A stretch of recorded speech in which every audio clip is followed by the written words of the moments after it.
Well, hello there. It's another day. I'm Jim Harrington. And I am Bill Knight. Happy Friday, the weekend upon us, which means that get ready for, what time do they do it? It's somewhere around 4 or 5 in the afternoon.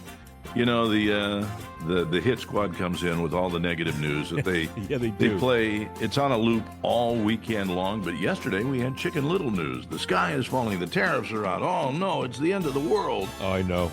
And the fact of the matter is tariffs, it takes a while for tariffs to work. And, of course, the people at in the European Union, they're just enraged at what we're doing. By the way, what we're doing is nothing more than what they've been doing to us for years. If you step back and take a look at the tariff chart that Trump was holding up, you know, when they're charging 64% and we're going, okay, we'll charge 32%. We're charging them a tariff, but it's 50% less than what they're doing. And keep this in mind, too. The tariffs went in a little over a day ago.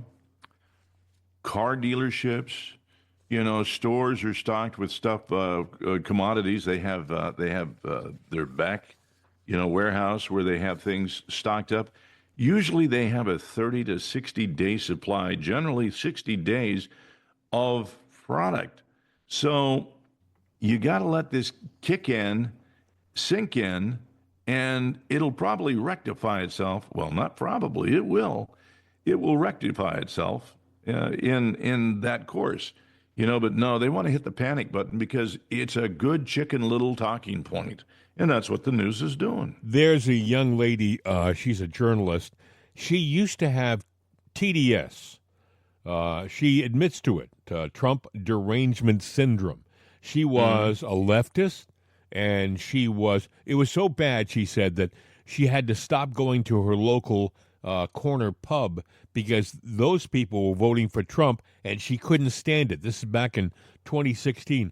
Well, over the course of the past 8 years, she has done a 180 and become a big supporter. She calls herself a MAGA leftist. Think about that for a second. Her name is Batya Unger Sargon.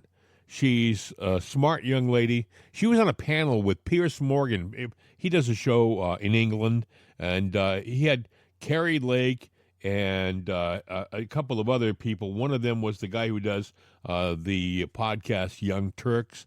I can't think of the guy's name, but if you are a fan of that show, you know who I'm talking about.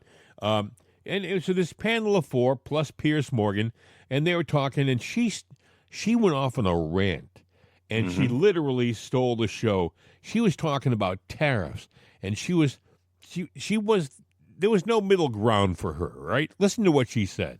What I find so frustrating about the conversation around tariffs is that we all agree on the problem. We all agree that the deindustrialization of America led to the downward mobility of the American working class, deaths of despair, people working multiple jobs and not being able to afford the American dream. We all agree that it is deeply unfair for the American middle class to be bearing the burden of unfair tariffs from other countries. We all agree that it is great for the president to have leverage in order to demand reasonable things like that countries stop allowing fentanyl to murder 100,000 Americans every year, and that Mexico do its part to police its own border. And yet when somebody has the courage to show up and say to Wall Street, screw you, I am waging war. I'm waging class warfare on behalf of the American working class. And you elites in Wall Street, you do what you need to do because I'm not going to stop fighting for the American working class. Suddenly, everybody is sitting around going, oh, no, the stock market. Yeah, the stock market looks like that because the rich are punishing Trump for siding with the neglected and humiliated American working class over them. We have already seen these tariffs work, Pierce. The number of people crossing the southern border is at 0.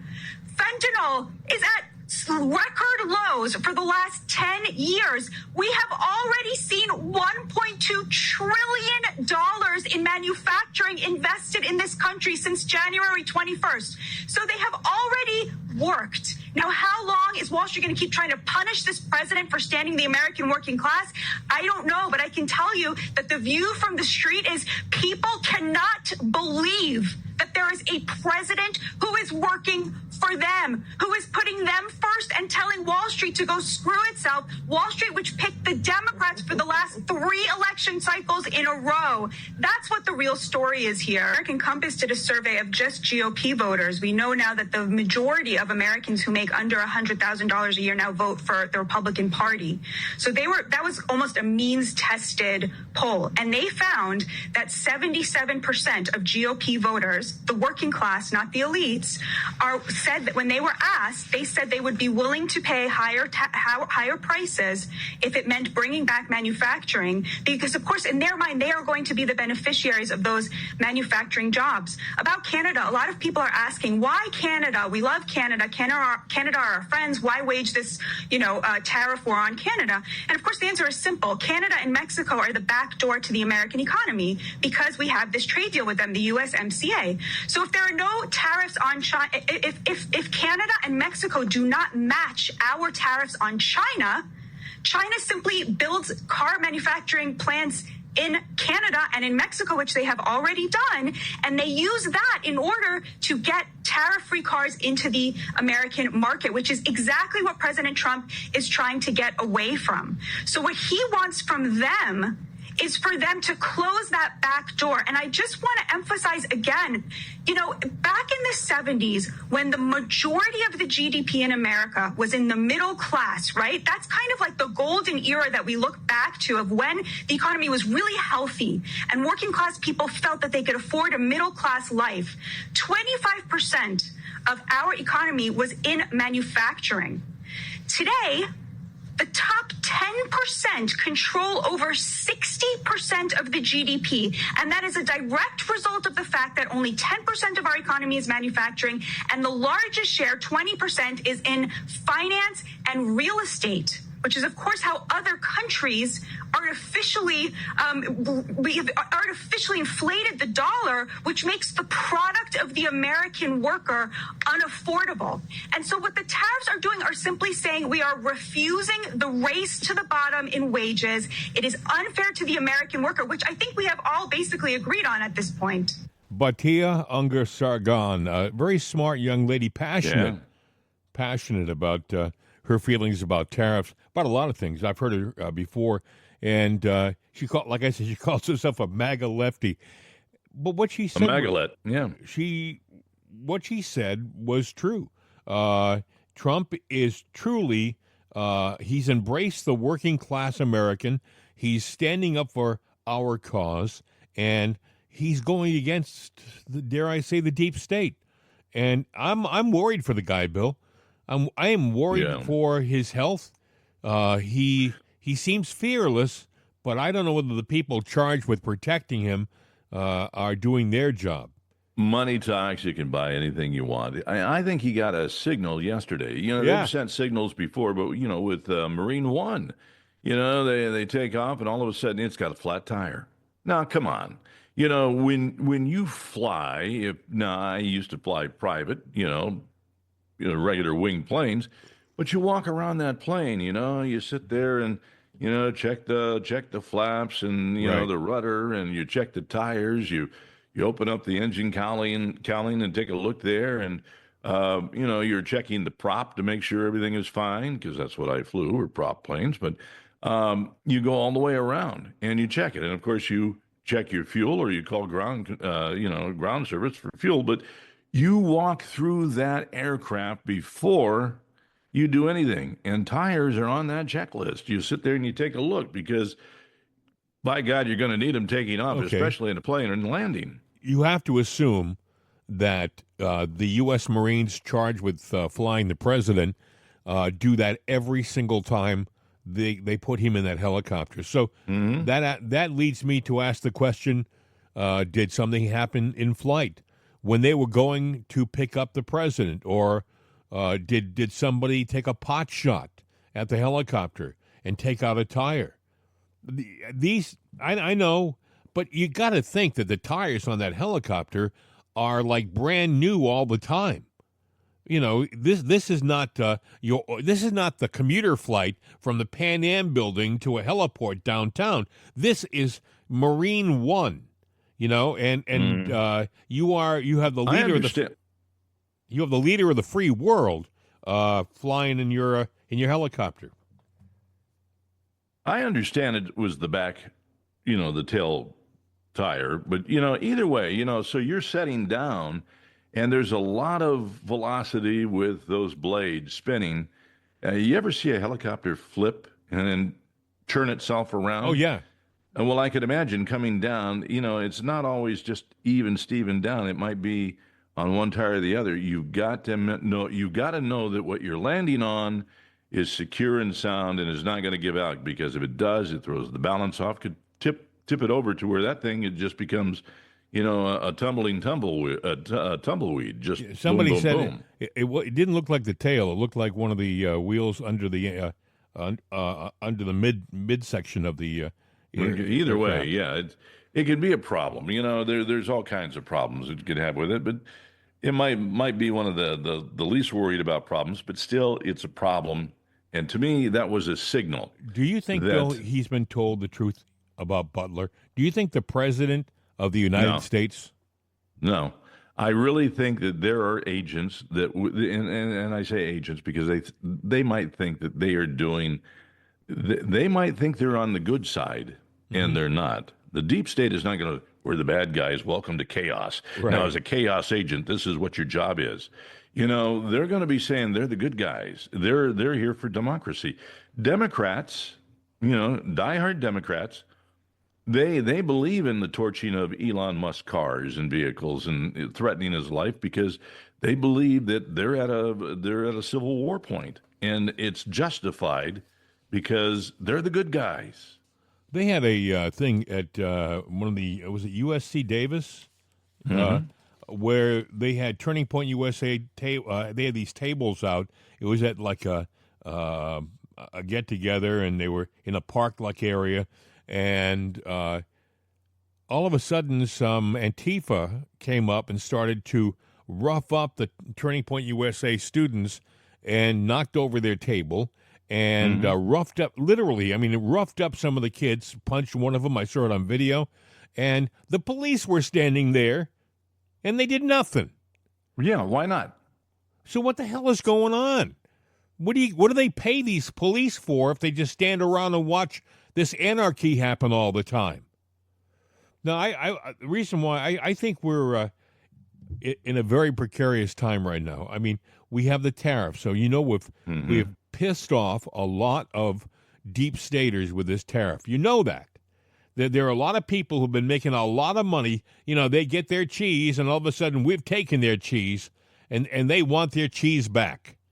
And so we go ahead, Bill. I was going to make a point that I see, like, when I'm up visiting the Northeast, I see a lot of people.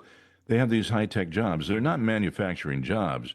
They're a different type of job, because manufacturing, the middle-class manufacturing, has gone overseas, but these people skim the other way, and they're part of that 10% that controls 80%, if that makes sense. I'm very familiar with the area you lived in. I grew up in that area.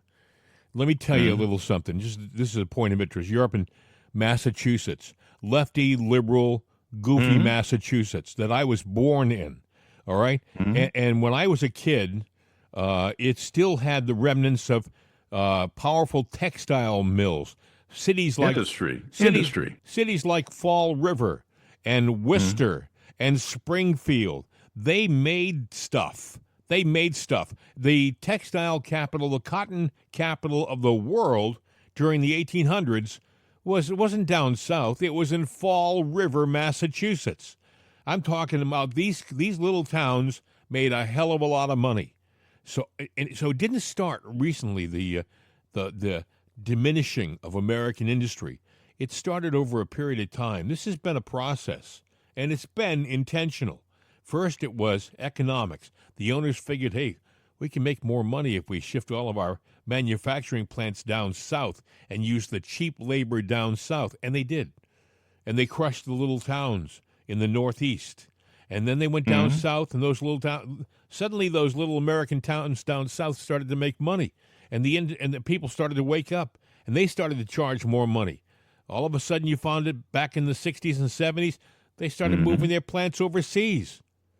The same companies. I mean, it is disgusting to see how this has worked. Massachusetts once was an industrial state. They used to make rifles for the Civil War in Springfield, Massachusetts. I mean, there are so many proud cities in that area that have been crushed over the years. And like you say now, all you have is the remnants. You have the headquarters where the guys in the suits make all the decisions for the plants that are scattered all over the world. And they don't care. No. They'll burn the place down because they can sit there and they can leave their $1 million mansions. Actually, they're more than that, and go somewhere else. And they'll take their money and go. America. We cannot be a strong nation if we don't manufacture, because that means we don't even build our own weapons. We are not a strong. We are a workforce, and we're not even a workforce to make products. We're nothing. What does that leave middle class America? Even Nothing. The fishing industry, right? New Bedford, Massachusetts, was the whaling capital of the world. I mean, that's where all the whaling ships were from. New Bedford, Mass. It's just a port town now. Gloucester, big fishing town, and they still have a lot of fishermen up there, but not as many as they used to have. Can't make money on it. And going back to your little audio, because I wanted to put this in because I thought of it when she said it. She said, Trump is closing the back door. Well, we got two back doors, Canada and Mexico. We're protected by, coast to coast, Pacific and Atlantic. But, yeah, we've got to close those borders. She is exactly right, or close the door on them for, China to go down to Mexico and make stuff. That's why you got to go after, Canada and Mexico with the tariffs. The other thing is, I heard somebody talking about drugs and fentanyl. Why is Trump putting a tariff on fentanyl? That's going the wrong way. Well, you know what? They've stopped the trafficking into the country now. There's a lot of illegal fentanyl and legal fentanyl coming through, but either way, a lot of our drugs are manufactured overseas. But you're not going to stop the problem that we have in America. One thing that a tariff can do, putting a high price on a drug, all right, we've got a population, 60%, that is hooked on drugs. So if we, for me, make that tariff 100%. You can't afford it. It's not time to get some help. I saw an advertisement on TV recently, a PSA about think twice before you buy drugs on the internet. And you really should. Even when you think it's from a reliable source, you really never know where your stuff is coming from. Right. I mean, would you go out to the street and buy your drugs from a guy passing by in a car because it was cheaper? I mean, that's basically what's happening on the internet. And people are buying stuff thinking, I can get my drugs from this internet pharmacy and it's half the price. Well, maybe it's not being made properly either. Well, I would venture to say that is probably the next iceberg that's going to be have to be tackled, because the fact is the majority of our drugs are manufactured overseas, and under what conditions? Do we really know what we're getting from them instead of here? So you might be getting the equivalent of third world pharmaceuticals, and I'm not going to mention any major brand name because I don't want to get sued. But you're right. You're absolutely correct. A lot of it's made in China. Exactly. And now they're the number ones for methamphetamine, the crank that's out there, because you can buy it, what do they call it, hillbilly heroin. You can get it at the corner filling station in every city, USA, for a few bucks, and they get stoned and it can kill them. That's meth. That's the same stuff that Hitler did, but they'll change one ingredient. When the feds come in and say, we got to change that ingredient, they do, and it's illegal now. Well, then they just change it because they got alchemists. They're going, we've got a million ways to make it. You can't come up with all of them. China was warned that you cannot send a certain ingredient that is used to make fentanyl to Mexico because it was being used by the cartels to make fentanyl. So China, because they're smart as hell over there, really, China said no problem. We'll comply with the international rules. No, that's not a problem at all. So China sold the equipment to make that drug to Mexico, and now Mexico produces that drug in Mexico with the equipment they bought from China. So they skirted the problem, but they didn't stop the problem. Yeah, and if the political parties of these countries don't stop it, then that tells you, and they're nothing more than drug lords, and they're shipping the stuff in. And in case you don't know what fentanyl is, it's an opioid, but it's basically the equivalent of morphine. Now, morphine was something like if you were out in the field, you got your leg mangled out in the battlefield, they would give you the morphine that will sit there and put you in la-la land and make you feel good while they hack off your leg. And if somebody's dying, they're given morphine. Fentanyl is pretty much the same thing. It's used a lot around, old folks' homes where people are dying, they're old, and they're really in pain. But it's 100 times more powerful than the dosage morphine. The dosage is minuscule. Minuscule. Yeah. And the popularity of it is it's so cheap. As a matter of fact, they can bring in the fentanyl, and they can sit there and say, let's take ecstasy. We'll do our street trash ecstasy, and we'll put a little bit of this fentanyl in it, and they'll get the maximum buzz. Well, they could go, their heart could stop. Their brain could get fried forever, Yeah, when you are in the service, they give you one dose packets of morphine, so you can literally inject yourself through your uniform. Usually it's like into your thigh or something like that, and it takes, like you say, it takes you to another place, a place that doesn't have the pain that you're enduring when you're clear-headed. So we've got an issue here, and I was thinking about this last night. It's really frustrating.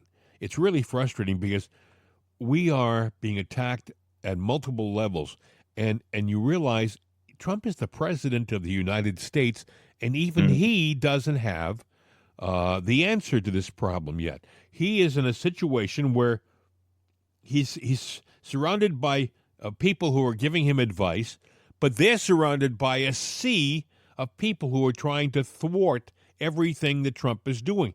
I'm talking about judges, these damn judges. It goes as high as the Supreme Court, Chief Justice of the Supreme Court. John Roberts. Oh, he's got a good buddy. Is a close friend of Boasberg, the guy who's causing all the problems, the federal judge in D.C. who's causing all the problems. They hang at the same country club. Well, that's not the only friend he's got. He's got Norm Eisen. Norm Eisen is another friend. Yeah, a big lefty that has been again, all these Trump lawsuits and everything else that has been going on. That's Norm Eisen, and he's a buddy along, with everyone else of Roberts. And Amy Coney Barrett is a sycophant of Roberts. This is somebody who owes her job to Trump, and yet she got in there, and as soon as she got into that position, she looked away. If you saw her during the address to the dual session about a month and a half ago, when the president's going by shaking hands with the justices, you would have thought she would have been delighted to see President Trump. She wasn't. She looked like she smelled something bad. And I thought to myself, son of a bee. See, once they get these jobs, quote, they're beholding to no one, supposedly, right? And so now she probably figures, I don't need you anymore, Trump. And she couldn't pass Trump down the line fast enough. So here's the problem I got to ask you. We have got a situation where the Supreme Court justice, he was the first guy to come out and tell Trump publicly, hey, you can't pick on the judges. Leave them alone. They're supposed to be independent. He did this publicly in a post on social media about a month ago. maybe 6 weeks ago. Now we know that he hangs around a very elite club in D.C. specifically for judges and their buddies, and so they I think they've gone on trips together, Boasberg and Roberts. So my question And what do is, they talk about? The fishing? no. So my question is, what the hell happens? How shouldn't Roberts recuse himself? I would think he definitely should recuse himself. How can he make an impartial decision on whether federal judges should be able to interfere if he's chummy with one of the principals, Boasberg? I mean, Well, go ahead, Bill. yeah, I was going to say, they look at the fact, I'm a federal judge. But that's a misnomer because they have a district that's their jurisdiction. But that word federal, I think they think it gives them blanket authority. Maybe we need to if we're going to have judges, these judges think that we don't need presidents because we got them. That's not true. That's not true at all. So maybe we need to redefine their name to where, yeah, you're a judge, you're a district judge. There are no federal judges anymore, or something of that nature. I don't know how Trump is going to handle this, and I don't mean to sound a bit depressed today but I am a bit depressed because it seems overwhelming. I don't know how Trump is going to be able to maneuver through this swamp-infested, D.C. to come out in a positive way at the other end, of this journey. He seems to be. All of these damn judges keep throwing garbage at him at every opportunity. He can't do his job. There's a lot going on. Look at Wisconsin. Now, it's evident there was a steal there, but the Republicans will do nothing. And now you've got the that lefty Supreme Court justice in Wisconsin, and they're going to redistrict Wisconsin to where it's Democratic, and they'll probably pick up 2 congressional seats. With that, we are going to be sitting there on the border of maybe just a 1 vote difference in Congress. You got a woke Republican. They got stuff because the Democrats are going, okay, if we can't take him down this way, we'll impeach him for the 3rd time. If they get Congress, they get the Senate, they will impeach him. Okay, and here's the thing. You would have said, well, wait a second. The Republican Party's going to fight this, and they're going to take it to the They're going to take it to the Supreme Court, and the Supreme Court. No, we were just talking about Roberts a second ago. Yeah. The Supreme Court probably is incredibly compromised. We cannot rely on it. This goes back to 2020. I will never understand how 28 states can bring a petition to the Supreme Court concerning the elections and say, we want you to review this to the Supreme Court. And the Supreme Court turned to the 28 states and said, oh, you guys have no standing. Well, if 28 U.S. states don't have any friggin' standing, who the hell does? Nobody. No, not a single soul, because they're judges. They got a robe, Yeah, I know that's the problem. They have a robe, but it boils down to power and money. It doesn't boil down to party. You have to ask yourself, why is it that when you think that the Republicans have the majority and that they're going to you expect them to stand united, locking arms like the Democrats do, the damn Republicans don't. Well, let me ask you a question. For power and money being the key, how much would it take for you to sell your soul, to sell out your country for not so much the fame, but just the wealth, because that's power? Bill, you've got... That is the $24 million question, or $64 million question, or whatever $1 million question that's the question. And I would imagine it's different for everybody. Some people will sell their soul for $1 million, some for $10 million, some for $100 million. But there's what do they say? Everybody's got a price. Well, it's like the old Bible fable of Esau and Jacob, where You know, you're a guy that's got all this going on, but all of a sudden you're hungry, hungry, hungry one day, and you got the other guy just sitting there brewing up a big old pot of Well, soup, and you go, "What would you give for a bowl of soup?" You know, when you're starving, you're hungry, you might give up a lot.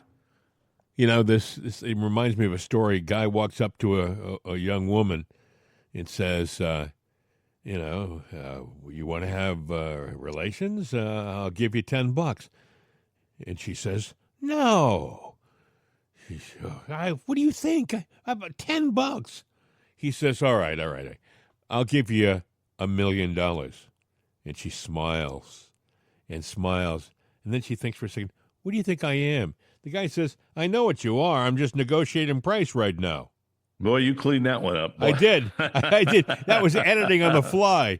But the fact of the matter is, I guess what I'm saying is everybody has a price, supposedly. That's why people who stand up to this bill are so revered. The people who, I only have one life to give to my country. The people who, when their head's in a noose, they stand out because they have principle. Yeah. No, you've got to, at what point do you sell your soul? How hungry do you got to be? How greedy do you have to be? The story of Esau and Jacob, that's in the book of Genesis, if somebody wants to look it up.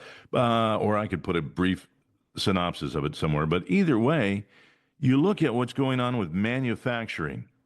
Have we sold out the middle class and given away our manufacturing to these foreign countries who have been charging tariffs on us for a long, long time, and we have been getting no tariffs in return?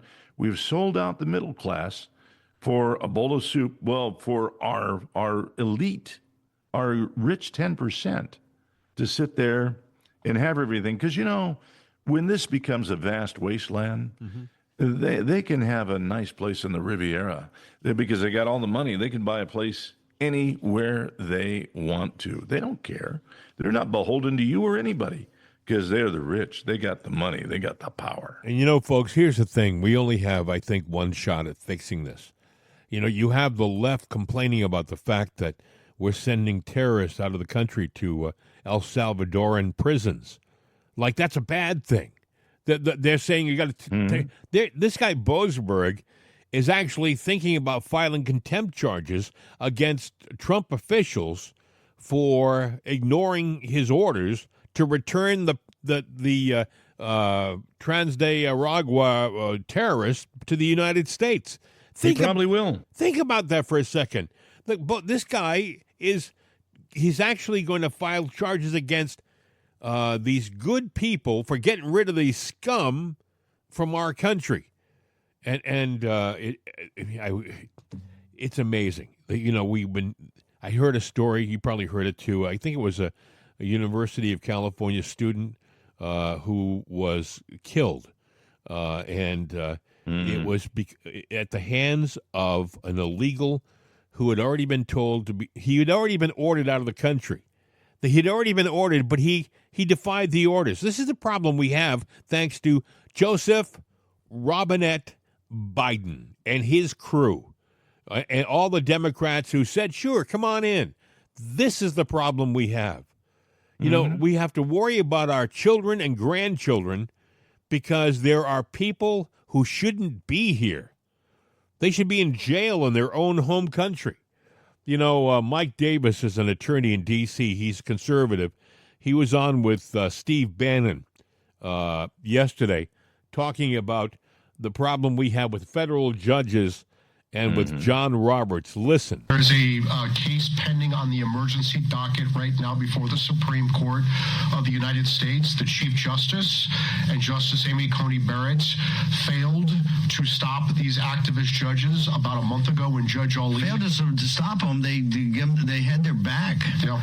Don't you think? Yeah, they let Judge Ali send $2 billion. This foreign citizen, the first Muslim, the first Arab, D.C. federal judge, sent $2 billion billion, probably to his Hamas buddies, so they can go kill Americans. And the Chief Justice and Justice Amy Coney Barrett let it happen. So I hope they've learned from their mistake after these activists. Highly unlikely. Well, we'll see. Okay.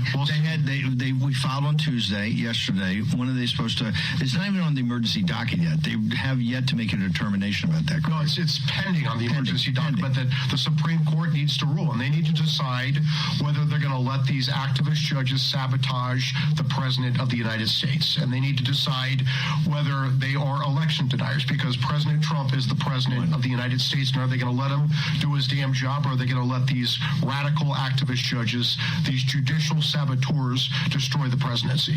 Okay, now listen, let me just explain something, okay? This guy, if I have this correct, this federal judge, Amir Ali, he's the first Muslim Arab federal judge. That's important because I believe he's an immigrant. He's only been a U.S. citizen, I believe, since 2019. Now he's a federal judge making decisions on things like this. $2 billion going to Hamas.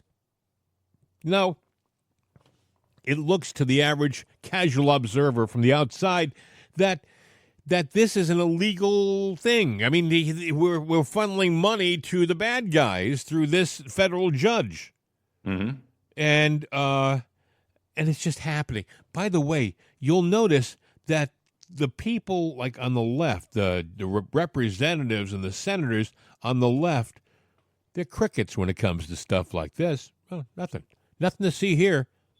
Hey, that's fine. We're cool with that. But I mean, Trump trying to move these terrorists out of our country, well, Trump has got to be stopped.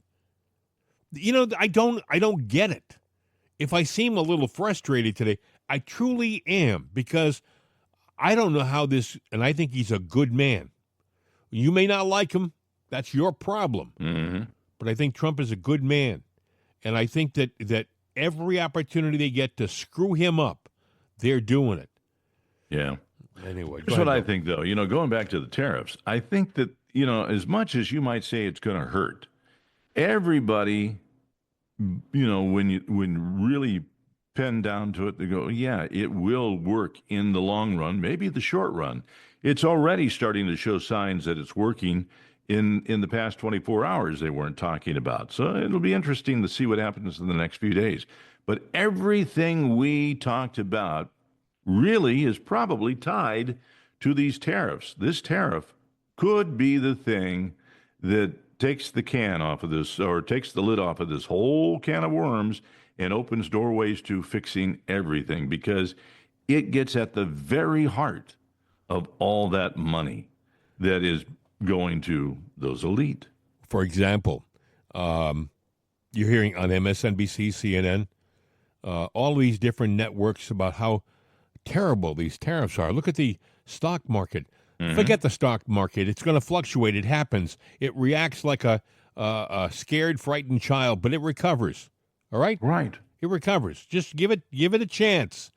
You know, if you don't have to pull your investment out right now, things will settle down. The dust will settle. So that's always does. It's exactly right. But I mean, these guys want you to believe that the sky is falling, and it's not falling. For example, yesterday, no one's talking about this. General Motors announced yesterday afternoon that they're moving, I think it was like $2 billion or maybe more, maybe 20. I mean, a massive amount of its foreign factories are moving back to the States. About time. And I've heard people say, well, it takes them a while to build the factories. No. Heck, I can tell you right now, I'm not even from Detroit. I've been to Detroit, but I'm not from Detroit. But I can tell you that there's a huge vacant Studebaker plant that's been vacant for years, but it's maintained. I mean, they could literally move into a Studebaker plant right now and start working again. Yeah, they're not going to have as many people working in the plants as they used to because they have automation. But they have people who maintain the equipment, maintain the computers, maintain all that stuff. So there'll be a lot of people working. Well, there's a pressing plant down in Charleston, West Virginia. They press the sheet metal. They had contracts for Volkswagen, a lot of different companies to make the hoods of the cars and, the doors of the cars. And they pressed all that out to their specifications.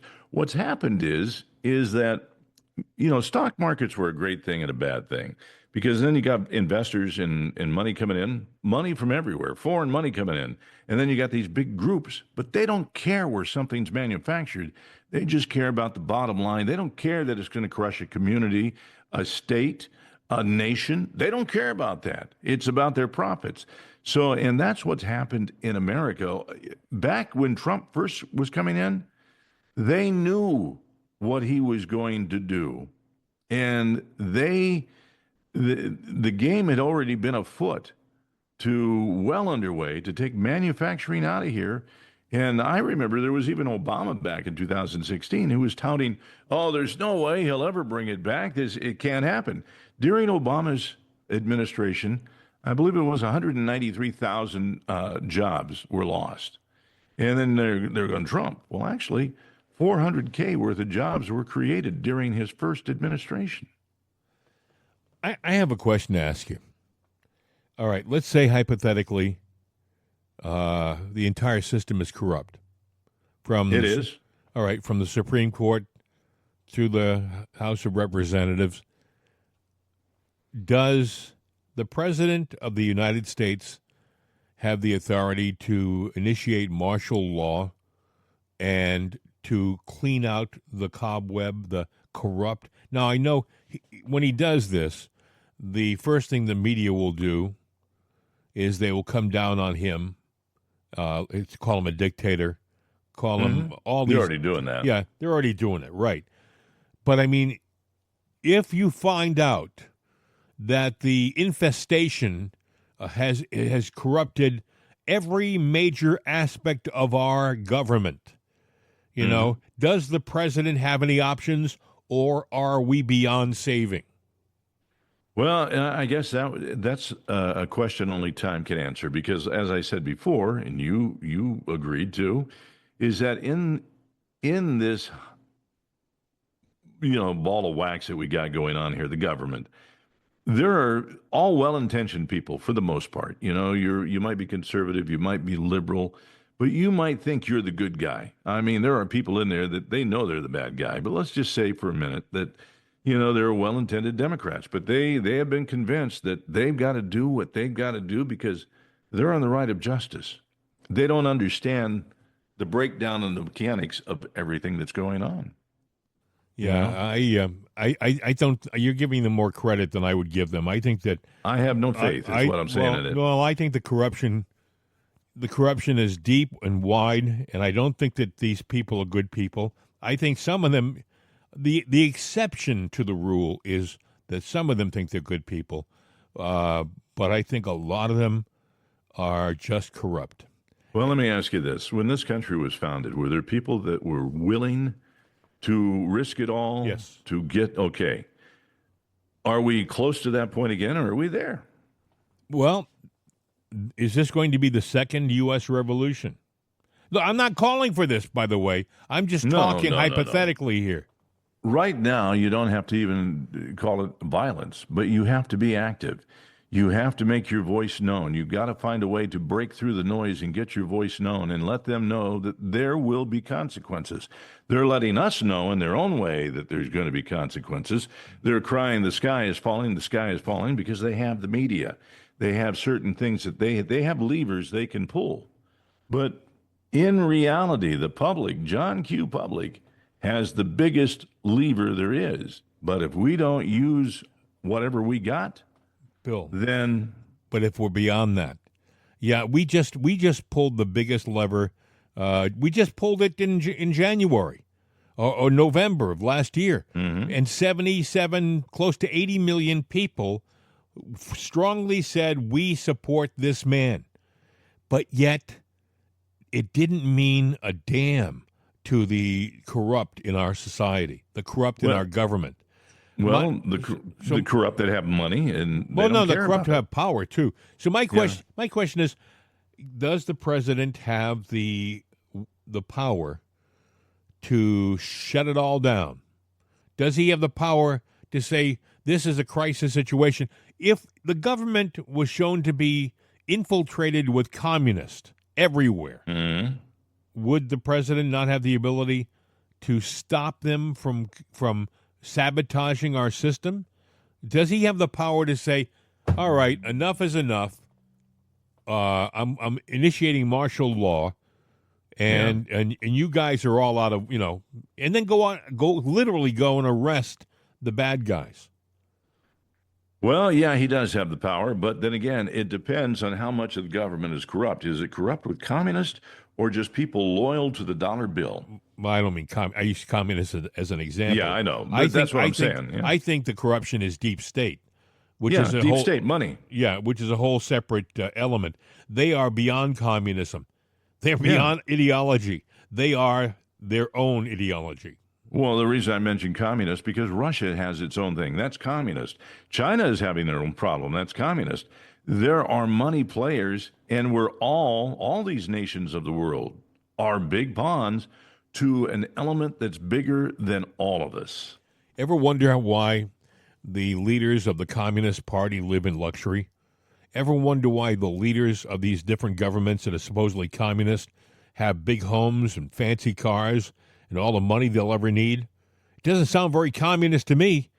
Maybe these little labels they've stuck on these different groups like communism and Democrats and Republicans, maybe they're labels that are used to move us around, to get us, you label the players so you know who to victimize or to point as being the villain.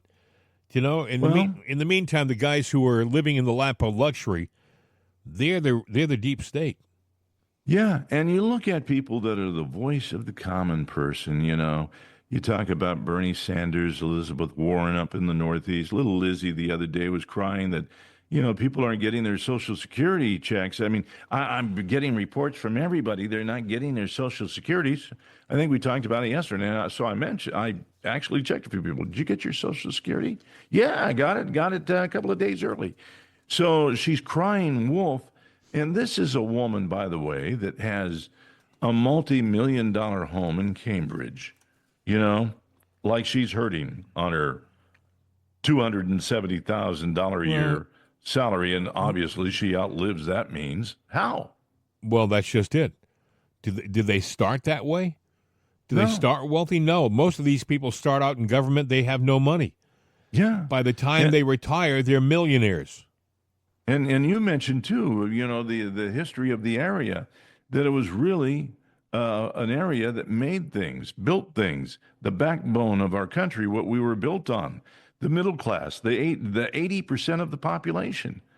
But that's not what she's promoting. She promotes it, but she really is for that 10% that have the money because that's where she gets her paycheck. We talked about the Supreme Court justice. And there was a rumor and a picture, but I don't put a lot of credence in pictures anymore because they can be manipulated. Yeah, easily. Like you can just tell a computer to do something, and it'll do it, and it'll look like it's a real picture. But supposedly there's some people who question whether a certain Supreme Court justice, let's say, might have been one of the people who visited that island that was run by Jeffrey Epstein.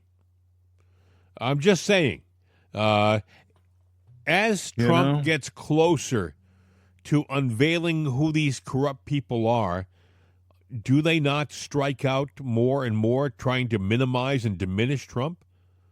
I mean, of course. Doesn't that make sense?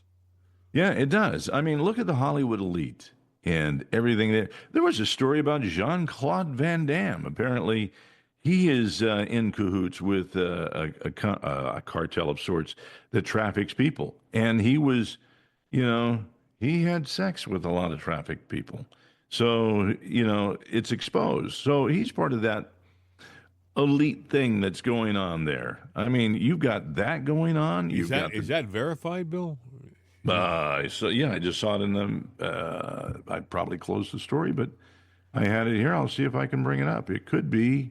Might have been in the gateway that I saw. Would it surprise you that Hollywood celebrities are corrupted sexually? I've heard many stories. I'm not going to say names now, because they aren't verified. But but I can, if I push came to shove, I could tell you some names of very popular celebrities who have been involved with these schemes.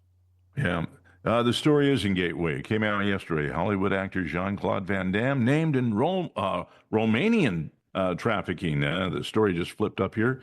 They update the story and then everything flies. But yeah, a Romanian sex trafficking group, and apparently he had relations with, sleeping with 5 victims he knew were trafficked. How many Hollywood stars visited P. Diddy's house for parties? And actually entertained minors sexually. I mean, these, we look at some of these people, folks, these actors, and we see them playing these heroic parts, and we attribute that heroism, that fictitious heroism, to these Hollywood stars. We think, oh, my God, I think that so-and-so fought in D-Day. I think he was a captain in D-Day. No.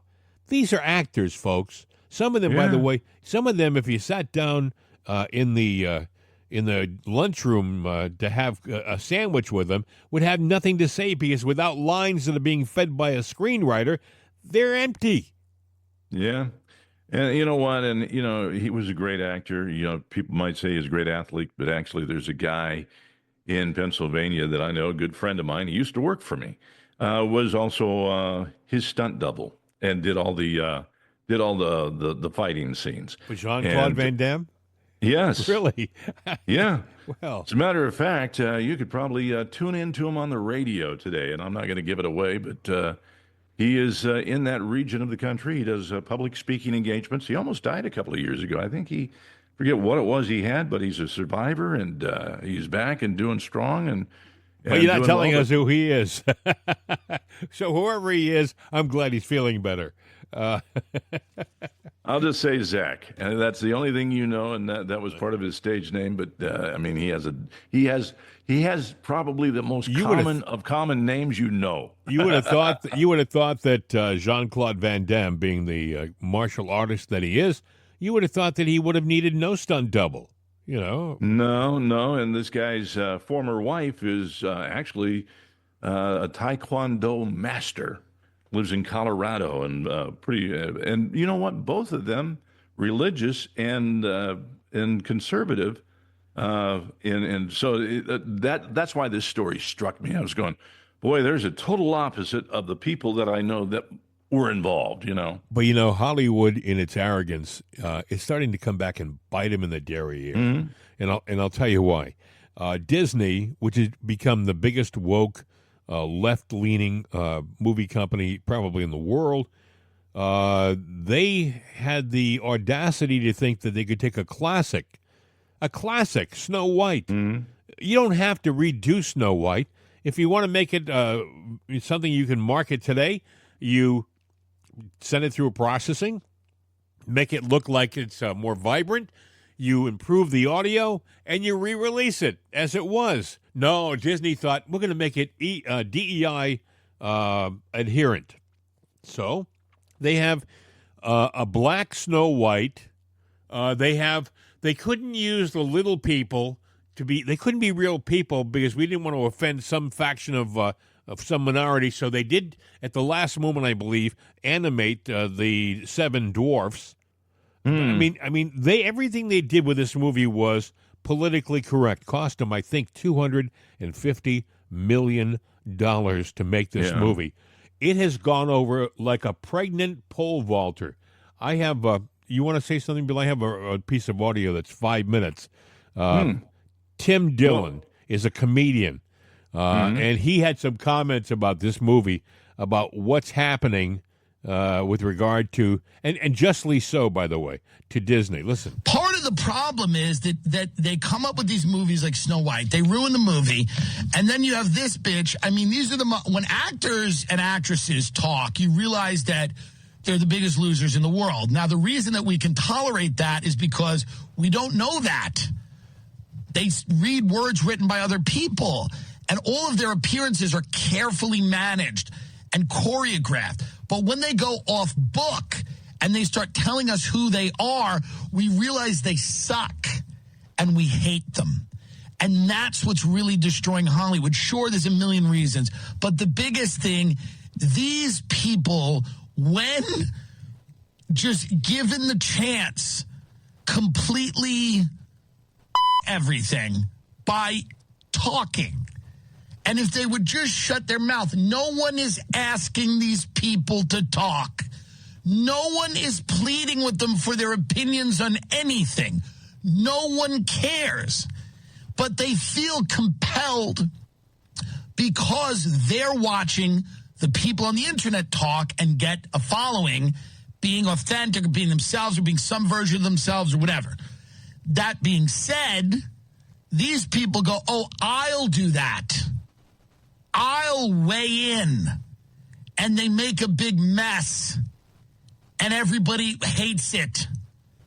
Now let's watch Rachel Zegler here. It's just, it's cocky. It's humorless. It's everything wrong with everything. Let's watch it. And to everyone who hates when I win. Oh, my God. The winged victory came to the Louvre in pieces. What? And people still line up to see her. Oh, no. And I can only hope that despite my flaws, and despite my cracks and my breaks, and there are many of them, that at every premiere, oh boy, and everything I do, people will wait in line to see. Yeah, I mean,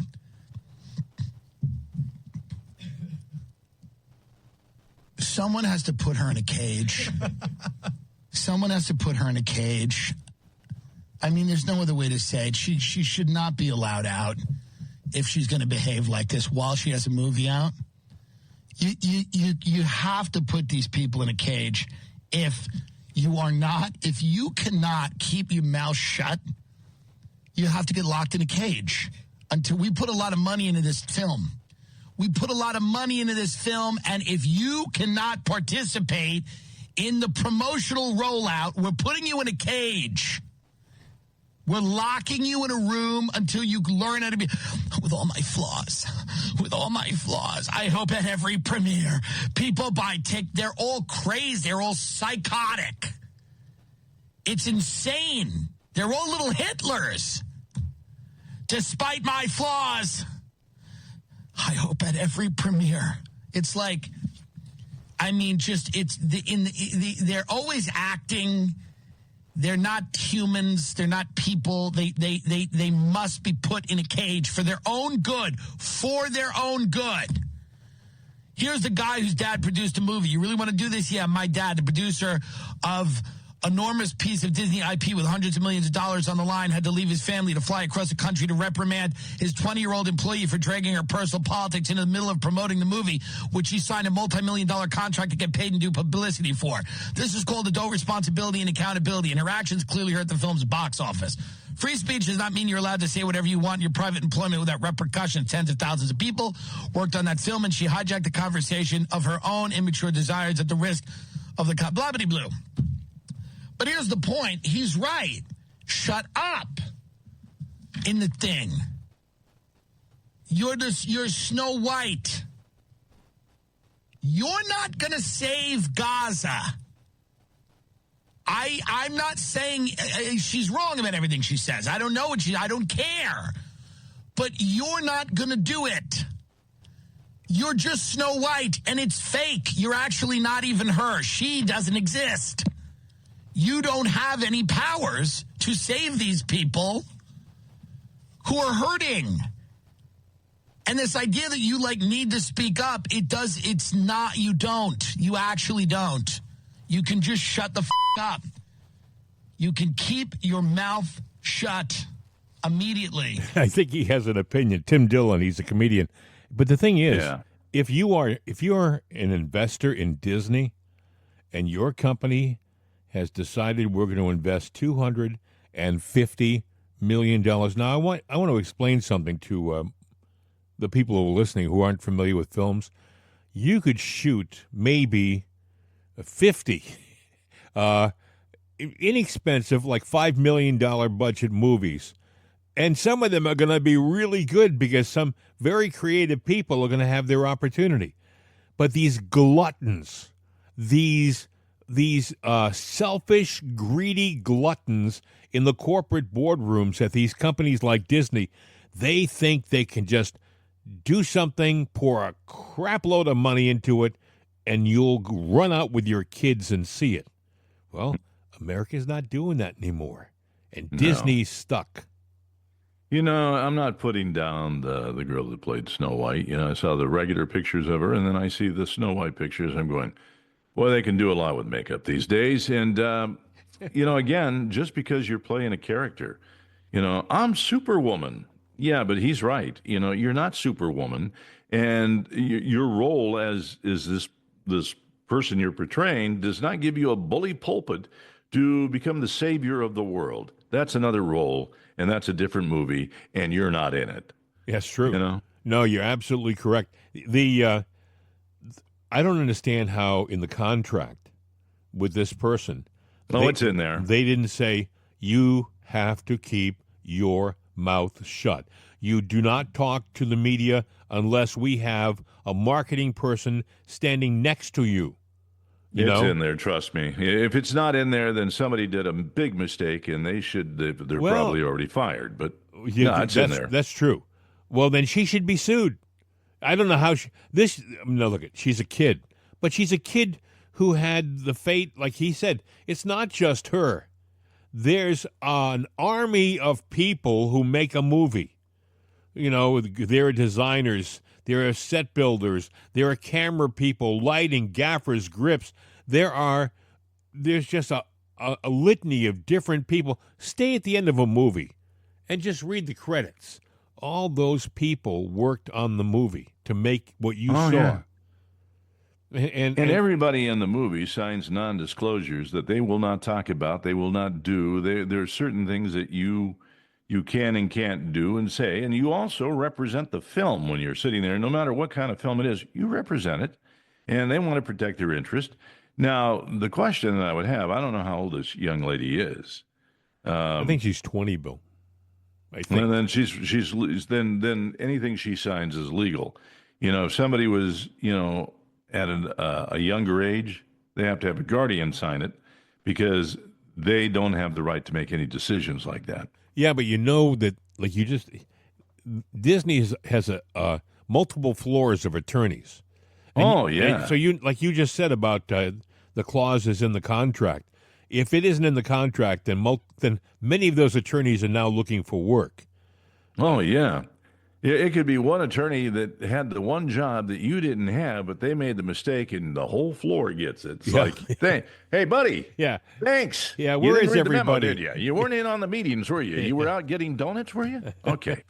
Well, she should have, in the old days, you couldn't go to a function without having somebody from the studio next to you. And they literally made sure that you said the right things in public. And if you didn't, they whisked you away before you could get the picture tanked.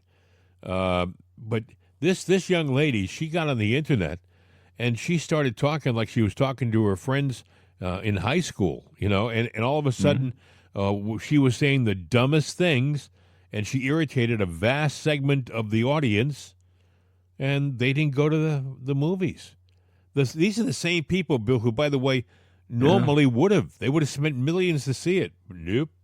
Yeah, I was just going to say, I haven't seen any positive movement for Snow White. It's tanking. There was a time in my life when I would have subscribed to Disney. I would have, because I used to think they were a really good company. They were wholesome. When Walt was around, he led you to believe he was all American as apple pie, and he loved the family, and you just felt that this guy was legit and his company was legit. But somewhere along the way, they just threw that all away, and they became the anti-Disney Disney. I think it started when I think they owned a company called Touchstone Pictures. Yeah. I don't think it's around anymore. But all of a sudden, Disney was doing R-rated movies and stuff like that. But they snuck it in there because they wouldn't stick the Disney banner on it. They would stick Touchstone, and they were starting to, go away from their values. Yeah, well, a lot of these shows that you see the Disney Channel that had all these kid stars, have you ever noticed that all of them became adults with problems? Oh yeah, Real problems. Like Miley Cyrus, Hannah Montana, and then of course all the trials and tribulations of her wild and crazy roller coaster ride of a life. But I mean, she's made money and she's put out some hit songs, but her personal life. No, that's true. That's true. They and even Selena going back, Gomez, even going back to the days of the Mouseketeers, a lot of the kids were messed up because when they were shooting, they were they were presented one way, but when the cameras went off, the adults in the room paid little attention to them. It was like, okay, go over and do whatever you want. You want to go out and smoke in the driveway? Fine, go ahead. They weren't what they presented themselves to be.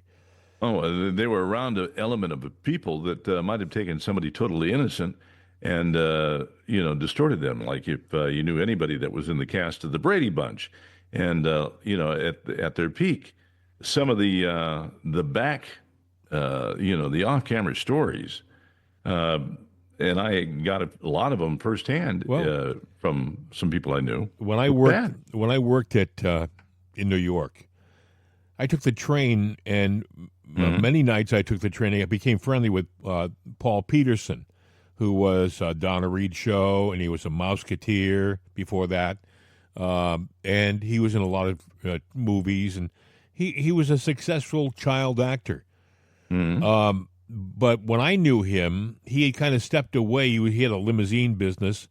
He was doing some stuff, but he started a thing called a minor consideration. A minor consideration. You're saying, what's that? It's a nonprofit that guides youngsters through the minefield of being an actor in Hollywood.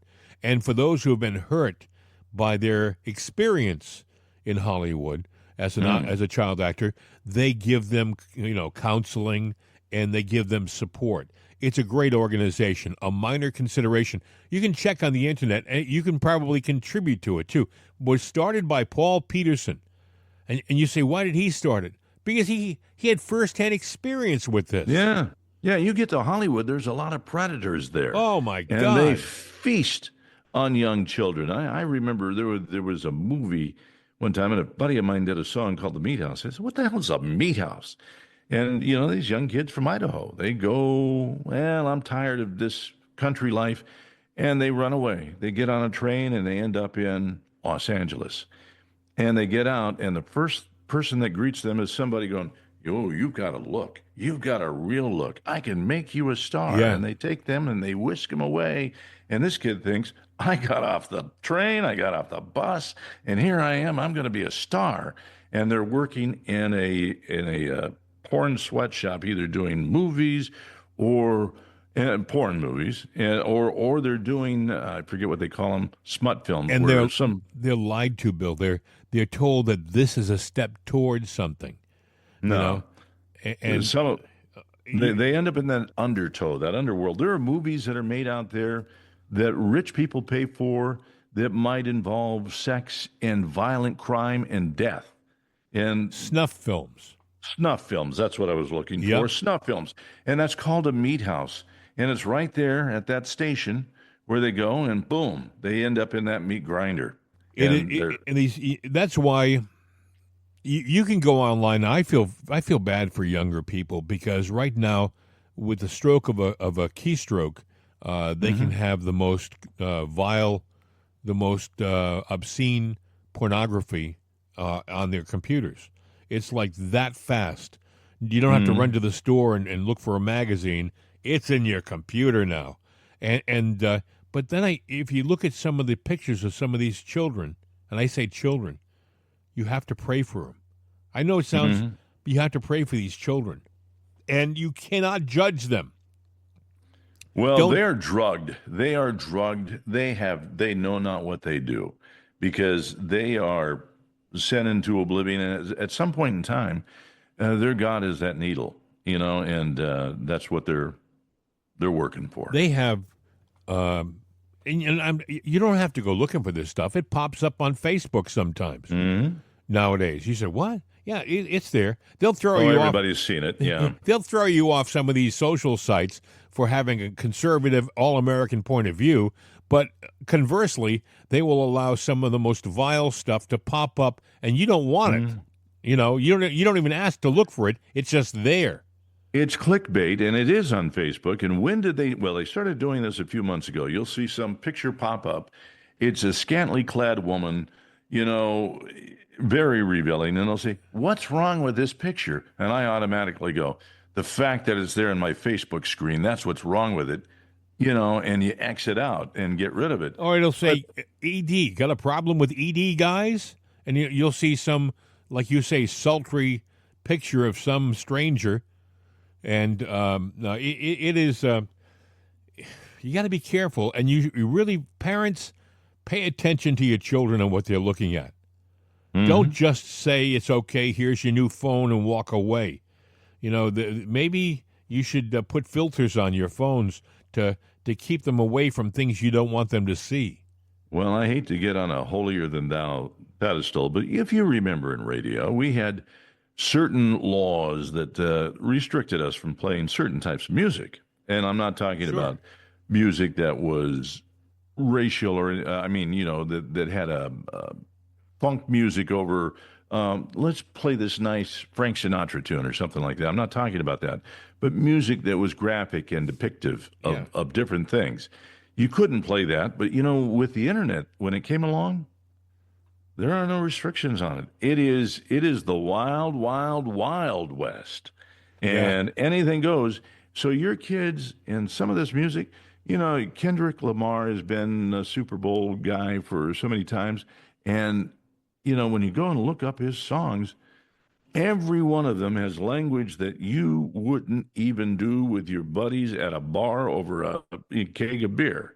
It's that vile. Oh, I know. Now, I'm not taking anything away from the talent or anything like that. Don't want to do that. But I'm just saying, is it necessary to see how many times and how many ways you can drop the F-bomb?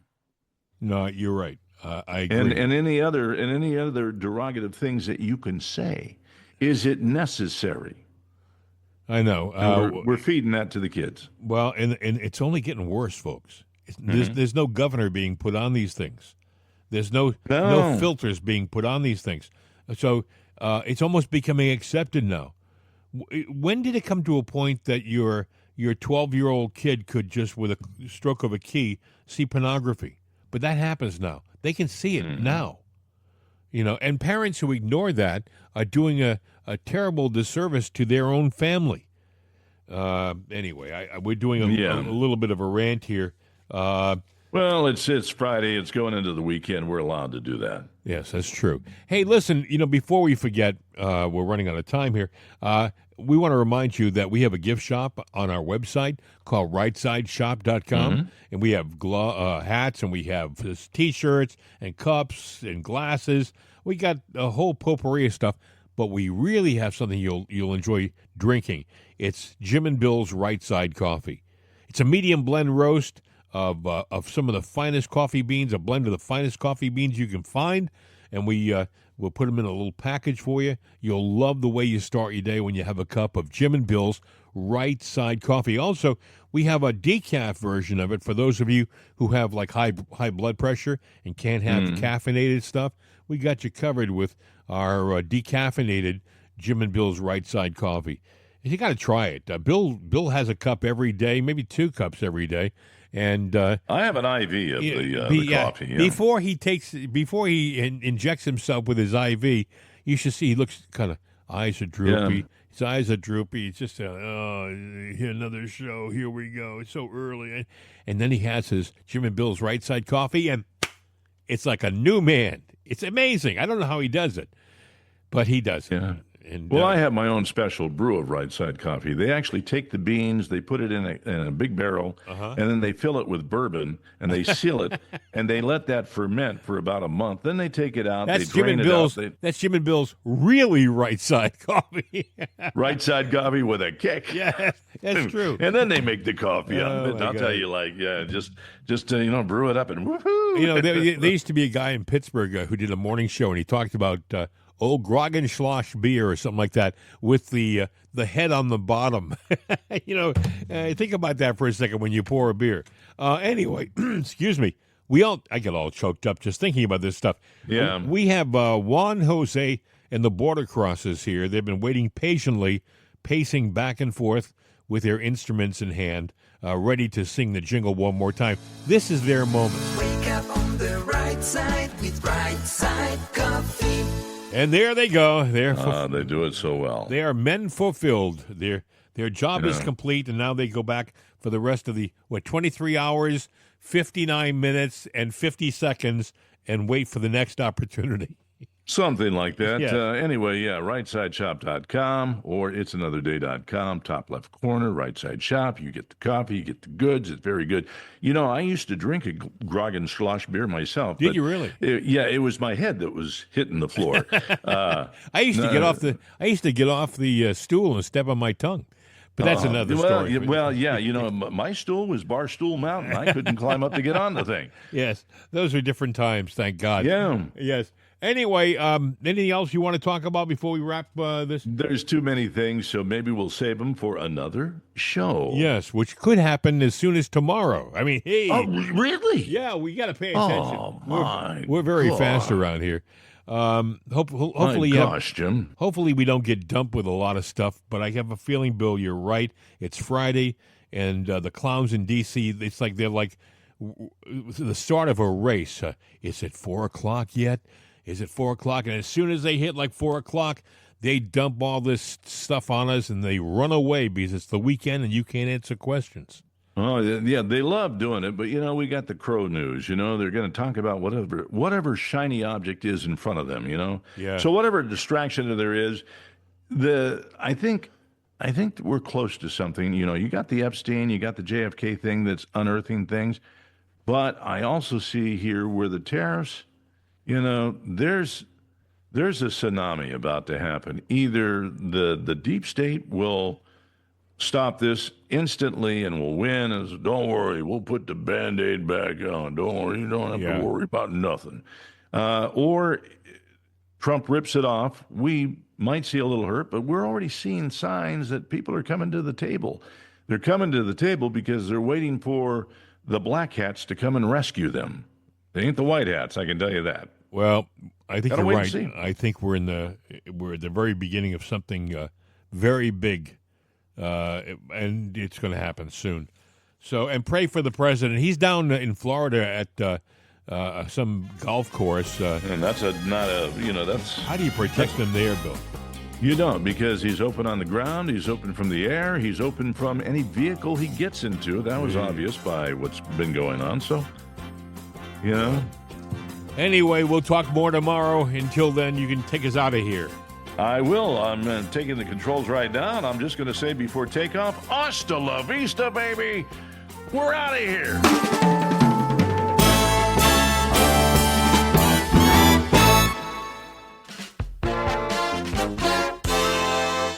This is CRN America.